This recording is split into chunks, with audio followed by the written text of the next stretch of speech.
Cottonwood Canyon still seeing some light snow, but the bulk of what we're seeing out there right now is at least in eastern Utah. But with all the snow that we saw last night in the overnight hours, build in extra time for that morning commute because the roads are running slick this morning along the entirety of the Wasatch Front, and there's some icy conditions out there as well.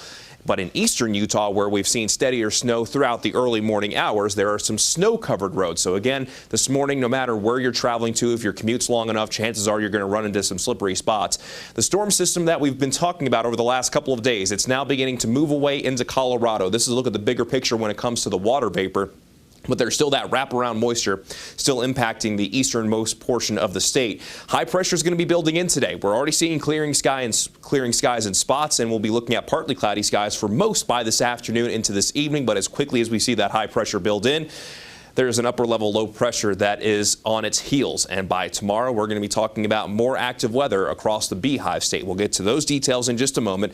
But because we're still looking at active weather in eastern Utah, we still have winter weather advisories for northern Grand County and southern Uinta County that continue through 11 o'clock just because it's going to take a little while longer for the moisture to clear eastern Utah. And the winter weather advisories that you see for the bulk of northeast Nevada, these will actually begin tonight because of that second low pressure that'll be arriving tonight into tomorrow.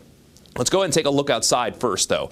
Here's the view in Blanding, where in San Juan County, in-person schooling has been closed because of all the snow that we've seen in San Juan County. So something to keep in mind there. Then as we make our way into northern Utah, this is the view from Lehi, where Lehi last night was a mess out on the roadways. And for the most part, the frequently traveled roads aren't looking too bad, but these residential streets and on the roads less frequently traveled, with this particular camera view, there's still some snow on the road, maybe some ice out there. So again, can't stress enough, be careful on that early morning commute. But as mentioned before, we are starting to see some clearing skies. Here's the view from Snow Basin. It doesn't get better than this. Got a little bit of cloud coverage, but you also have the twinkling stars as we're awaiting sunrise. That is a perfect view. And if you're heading up to our mountains today, you're going to like what you find as we have a lot of fresh snow for you to enjoy up in our mountains. It's also a very chilly start to the morning. It's 14 in Logan, 23 in Heber City.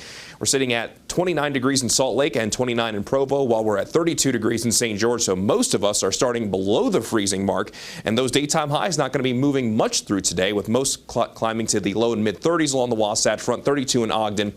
And we'll see a daytime high of 30 in Duchesne, while Park City and Heber will be in the mid to upper 20s today.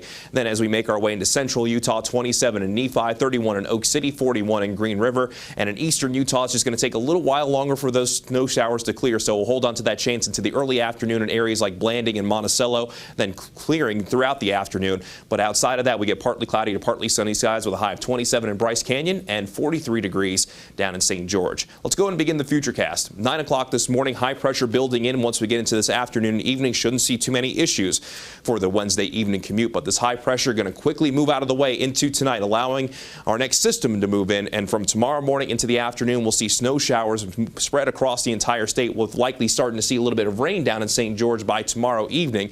So we'll have a pretty decent chance across the entire state throughout the day on Thursday. But from Thursday night into Friday, with that system continuing to move down to the south, the best chance will be in the central and southern half of the state before that system clears going throughout the day on Friday, and should see some sunshine even along the Wasatch Front by Friday afternoon. But here's a look at the snow potential. Not going to be what we've seen over recent storm systems, but in our higher terrain in central and southern Utah could actually see some pretty healthy accumulations. We could see over a few inches down in Cedar City, even a chance we could see times of straight snow in St. George if the moisture holds on long enough. And even some minor accumulations can't be completely ruled out in our northern Utah valleys, including the Wasatch Front. But the best chance overall for that system will be in the southern two-thirds of the state, based on the track of the system.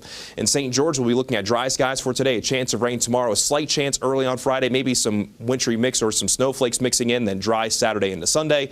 Then along the Wasatch Front, those daytime highs going to be a little bit below our seasonal averages. That chance quickly coming to an end for today, but a chance returns on Thursday, dry Friday and Saturday, bring back a chance for snow on Sunday. As we check our traffic, we're looking at slippery conditions across the board.